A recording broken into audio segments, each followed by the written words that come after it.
Welcome back. સમાચાર તરફ આગળ વાત કરીએ. વડોદરાની ધરતી પર સર્જાયેલા વિશ્વ રેકોર્ડમાં સોમનાથની પવિત્ર ભૂમિ વેરાવળના બાળકોએ ઇતિહાસ રચ્યો છે. બીએપીએસ સ્વામિનારાયણ સંસ્થા દ્વારા મહંત સ્વામી મહારાજના 92મા જન્મજયંતિ પર્વે આયોજિત સત્સંગ દીક્ષા મુખપાઠમાં વેરાવળના 67 બાળ રત્નોએ પોતાની મેધા શક્તિનું પ્રદર્શન કરી વિશ્વ રેકોર્ડમાં સ્થાન મેળવ્યું છે. આ ઐતિહાસિક સિદ્ધિ મેળવીને પરત ફરેલા બાળકોનું વેરાવળ બીએપીએસ મંદિર ખાતે પૂજ્ય સંતો દ્વારા ભવ્ય અભિવાદન કરવામાં આવ્યું હતું.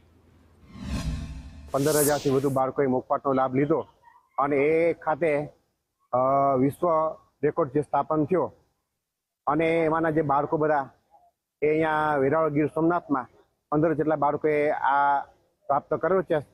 તો એવા જે સ્થાન પામેલા બાળકોનું આજના દિવસે બીએપીએસ સત્સંગ મંડળ વેરાવળ દ્વારા અહીંયા બાળકોનું ભવ્ય સ્વાગત કરવામાં આવેલું છે.